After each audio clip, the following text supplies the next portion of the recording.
Anda kembali di iNews Siang pemirsa, kali ini bersama saya Syafaati Suryo. Pemirsa, arus lalu lintas di kawasan Simpang Gadok menuju Puncak Bogor terpantau ramai lancar Minggu pagi. Skema rekayasa lalu lintas one way atau satu arah akan diberlakukan mengantisipasi adanya kepadatan jalur mengarah ke Jakarta. Libur panjang Hari Raya Paskah dimanfaatkan masyarakat untuk berlibur, salah satunya ke Puncak Bogor. Sistem ganjil genap telah diberlakukan mulai pukul 6 hingga pukul 9 pagi. Bagi kendaraan yang berplat nomor ganjil, diarahkan untuk berbalik arah dan mencari jalur lain. Prediksi puncak arus balik liburan akan terjadi pada siang hingga sore nanti.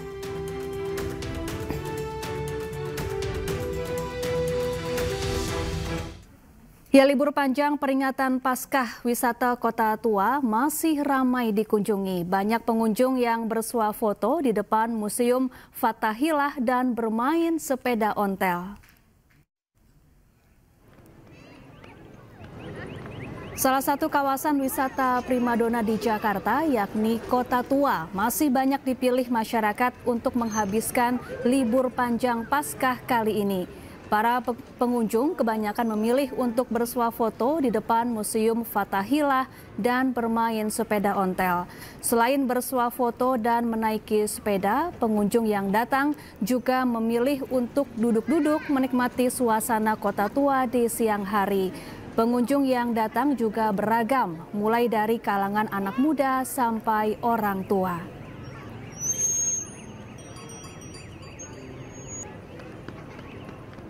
Libur panjang akhir pekan, kawasan wisata Guci di Tegal, Jawa Tengah ramai. Antrean kendaraan pun mengular menuju area pemandian air panas alami.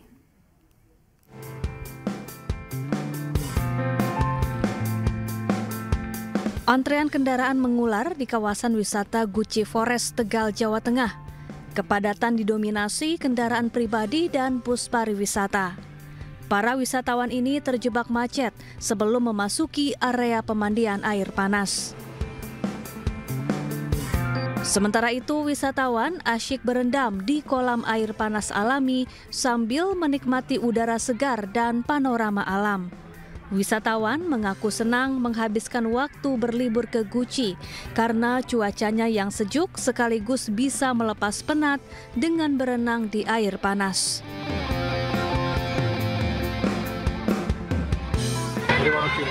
Ini libur panjang sengaja ke Guci ini, Mas? Iya sih, kemarin habis libur panjang Paskah kan, pulang ke Tegal, istri ke Tegal langsung liburan ke Guci. Alasannya apa, Mas, di sini? Gimana? Alasannya apa? Dari tempat wisata yang menarik lah, Guci. Jadi ada peningkatan dari hari-hari biasa. Dibandingkan dari hari-hari kemarin yang setelah Lebaran, ini cenderung lebih ramai. Kalau pengunjung dari mana, Pak? Kebanyakan, Pak? Ini kebanyakan sih masih dalam lingkup Kabupaten Brebes, Malang, dan Pekalongan. Tapi juga tidak sedikit juga dari Jakarta.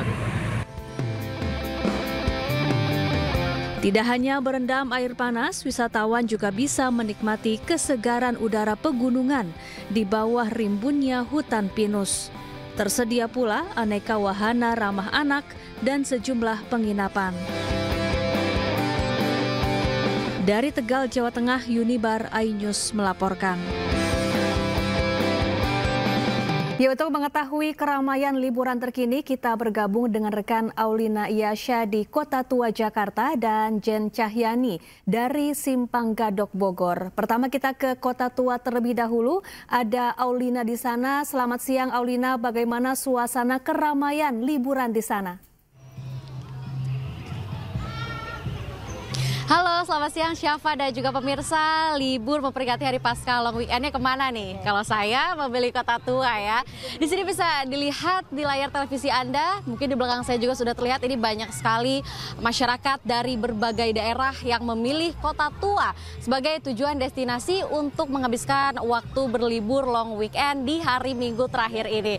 Tadi juga berdasarkan pantauan kami dari pagi sudah banyak masyarakat dari beragam usia, mulai dari anak muda, anak-anak, sampai dengan orang tua ini memilih untuk berlibur di Kota Tua. Di mana tadi pun para masyarakat ini juga selain bersuah foto, mereka juga duduk-duduk di sekitar trotoar dan menaiki sepeda ontel, di mana sepeda ontelnya juga ini unik ya di sekitar Kota Tua ini karena ada berwarna-warni. Nah, salah satunya ini mungkin yang menarik di layar televisi Anda. Nah, ini sepeda ontelnya ya yang tadi saya ceritakan, sepeda ontelnya berwarna pink dan juga tadi ada berwarna biru, berwarna putih. Ini sangat menarik sekali yang membuat para pengunjung ini ingin menaiki sepeda ontel untuk berkeliling di sekitar kawasan wisata Kota Tua. Di mana sekitar kawasan wisata Kota Tua juga ini banyak sekali ya tempat yang bisa dikunjungi ya. Museumnya pun ada beragam, bukan hanya satu, ada Museum Fathahillah, Museum Wayang, Museum Seni, Museum Bank Indonesia. Tadi juga berdasarkan wawancara saya dengan salah satu pengunjung dari Tangerang, ia mengatakan bahwa salah satu museum di sini yang paling unik katanya adalah Museum Wayang. Dan juga ada Toko Merah, salah satu tempat yang menjadi tempat spot foto yang paling menarik bagi para pengunjung yang datang ke sini.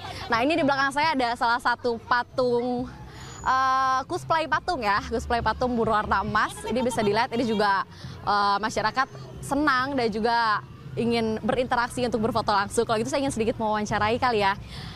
Patungnya, maaf izin.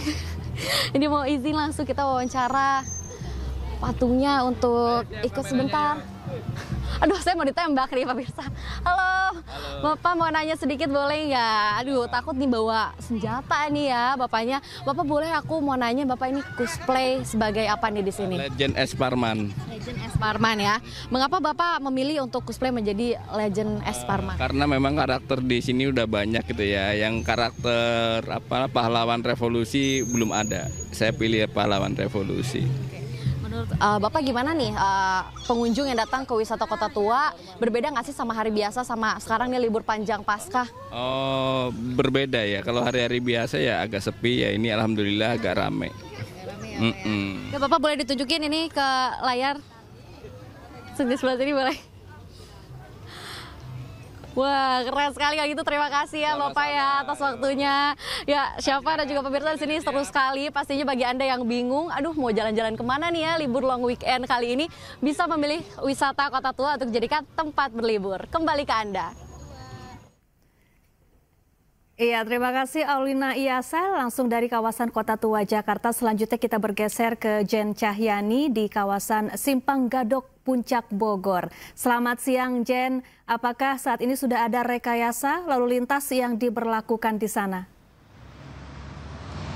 Selamat siang Syafa dan juga pemirsa. Untuk saat ini di kawasan Simpang Gadok menuju ke Puncak Bogor belum ada atau diterapkan rekayasa lalu lintas. Sementara itu kalau pagi tadi memang sudah diterapkan rekayasa lalu lintas yakni sistem ganjil genap.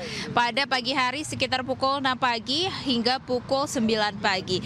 Jadi tadi pagi untuk mengantisipasi adanya antrian kendaraan yang menuju ke arah Puncak Bogor, dari pihak kepolisian menerapkan sistem ganjil genap. Jadi untuk kendaraan yang berplat nomor ganjil, mengingat hari ini adalah tanggal 20, untuk yang berplat nomor ganjil diarahkan untuk putar balik untuk mencari jalur alternatif lain. Sedangkan untuk kendaraan yang berplat nomor genap boleh langsung melaju ke arah Puncak Bogor. Seperti diketahui juga ya, kawasan Puncak Bogor ini masih menjadi salah satu favorit bagi masyarakat untuk menghabiskan libur panjangnya, salah satunya libur periode Hari Raya Paskah.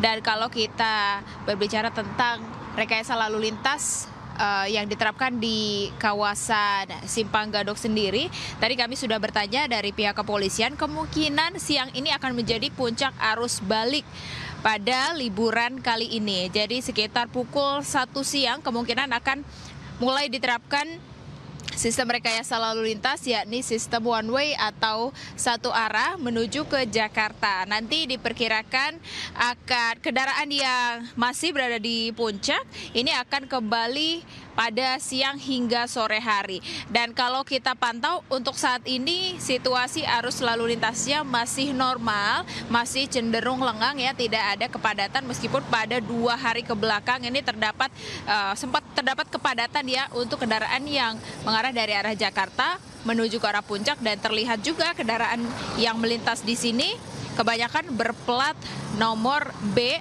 berasal dari Jakarta. Nanti akan kita lihat seperti apa situasinya dan juga mulai pukul berapa situasi rekayasa lalu lintas ini akan diberlakukan, karena ini akan diterapkan secara situasional melihat dari banyaknya kendaraan atau kepadatan yang melintas di kawasan Puncak Bogor. Sementara itu, Syafa. Terima kasih Jen Cahyani langsung dari Simpang Gadok, Bogor, Jawa Barat. Sebelumnya tadi ada Aulina Yasha dari kawasan Kota Tua, Jakarta. Dan selamat bertugas kembali rekan-rekan. Ya pemirsa, libur panjang Paskah bus wisata Bandros atau Bandung Tour on Bus menjadi favorit wisatawan. Akibatnya ratusan pengunjung harus bersabar menunggu antrean bus wisata yang menjadi primadona kota kembang tersebut.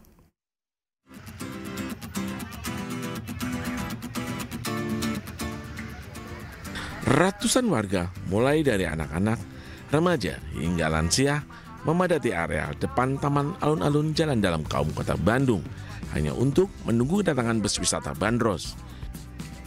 Ya, di momen libur Isa Al-Masih ini, bus wisata Bandros menjadi primadona wisatawan yang tengah liburan di kota yang berjuluk Paris Van Java ini.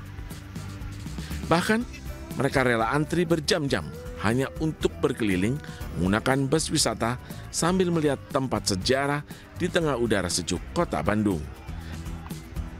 Udah lama sih nggak naik ini, udah lama. Ini sama teman-teman, sama kelas. Harapannya seperti apa? Harapannya semoga kedepannya lebih baik lagi, terus Bandung makin rame sama para yang pengunjung yang mau berlibur ke sini, khususnya Bandros sendiri. Di setiap momen liburan, Dinas Perhubungan Kota Bandung menerjunkan 12 unit armada yang disebar di 3 lokasi, di antaranya shelter Bandros Alun-Alun, Jalan Diponegoro, serta kawasan Braga. Dalam satu hari sedikitnya ada 800 hingga 900 orang penumpang. Bus dengan kapasitas 25 orang ini beroperasi setiap hari mulai pukul 8 pagi hingga pukul 4 sore. Dari Bandung, Jawa Barat, Billy Maulana Fikran, iNews melaporkan. Pemirsa, media sosial dihebohkan dengan aksi premanisme juru parkir liar di Kota Bandung yang mematok tarif parkir Rp200.000 ke pengendara mobil. Dalam aksinya, pelaku bahkan mengancam akan merusak kendaraan korban. Emang ya parkir gitu? Ayah 200.000 sok. Parkir berapa tahun 200.000? Ini daerah orang kan tong sok lobong atur ieu, mana asup ka daerah orang. Ya bisa gitu lah Kak, kayak peraturan naon oge atuh. Justru itu peraturan teu urang kan. Inilah aksi premanisme seorang lelaki diduga juru parkir liar yang meminta biaya parkir kendaraan sebesar Rp200.000. Dengan nada lantang, sang juru parkir liar menuding kendaraan tersebut parkir di wilayahnya dan harus mengikuti aturan yang ia terapkan. Bahkan ia mengancam akan membuat mobil sang perekam lecet jika menolak permintaannya. Orang bertanggung jawabnya mau mobil mana lecetnya. Baik. Mendapati laporan tersebut, Wali Kota Bandung melalui PLT Kepala Dinas Perhubungan Kota Bandung, Asep Koswara, meminta pelaku segera diamankan. Ini kami lagi meneliti, menelusuri, dan mencari di mana lokasinya dan siapa pelakunya, agar membuat efek jerah bagi pelaku-pelaku yang merugikan orang lain. Itu salah satunya. Karena itu salah satunya adalah bentuk dari premanisme. Sesuai peraturan Wali Kota Bandung nomor 66 tahun 2021, tarif layanan parkir untuk kendaraan besar bahkan sekelas truk kontainer hanya sebesar Rp7.000. Atas kejadian ini, Asep pun mengimbau setiap pemilik kendaraan yang berada di Kota Bandung untuk memarkir di lokasi yang dijaga juru parkir resmi. Dari Bandung, Jawa Barat, Billy Maulana Fikran, iNews melaporkan. Pemirsa, pakar hukum keluarga Islam menilai putusan perceraian Paula Verhoeven dengan Baim Wong sudah tepat jika berdasarkan bukti-bukti kuat.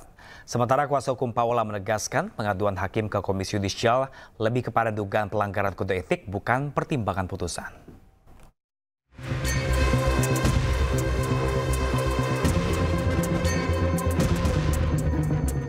Guru Besar Hukum Keluarga Islam UIN Jakarta Profesor Mesraini menilai putusan Majelis Hakim Pengadilan Agama Jakarta Selatan terkait perceraian pasangan selebritas Paula Verhoeven Baim Wong sudah tepat. Jika putusan itu mengacu pada fakta dan bukti kuat. Paula bisa mengajukan banding dan mengadukan hakim ke Komisi Yudisial jika merasa belum puas terhadap putusan serta memiliki bukti lain. Ya, kalau memang itu terbukti ya, dan pasti kalau memang sudah putusan hakim seperti itu, ada bukti kuat, ya menurut saya tepat putusan majelis hakim tidak memberikan hak asuh anak secara full kepada ibu yang memang terbukti melakukan seperti itu. Tapi lagi-lagi terbukti ya, gitu. Sementara itu, kuasa hukum Paula Verhoeven meluruskan terkait pengaduan kliennya ke Komisi Yudisial. Alfon menegaskan pengaduan ke KY mengenai perilaku hakim yang diduga melanggar kode etik, bukan terkait pertimbangannya dalam memutus perkara perceraian. Kita laporkan itu terkait dengan kode etik, bukan pelanggaran kode etik dan perilaku, gitu ya. Berdasarkan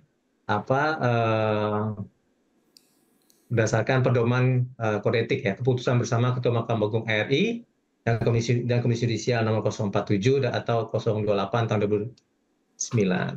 Jadi itu sebenarnya yang kita laporkan, gitu kan.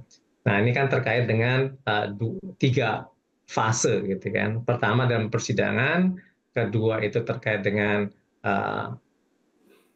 membuka ya, atau setidaknya menerima lah ya para pihak, salah satu pihak tanpa dihadiri oleh pihak yang lainnya dan tanpa diketahui oleh pihak si lainnya, gitu ya. Misalnya contohnya kami sebagai si termohon, gitu kan. Dan kemudian ketiga pada saat konferensi pers. Nah, kalau dikatakan tadi itu perselingkuhan, biasa dilihat apakah di dalam putusan itu ada kata-kata perselingkuhan, itu kan dalam pertimbangan hukumnya. Dalam putusannya, Majelis Hakim Pengadilan Agama Jakarta Selatan menilai dalil yang diajukan pemohon Baim Wong terbukti. Paula disebut berselingkuh saat masih menjalin hubungan pernikahan dengan Baim. Tim Liputan iNews melaporkan.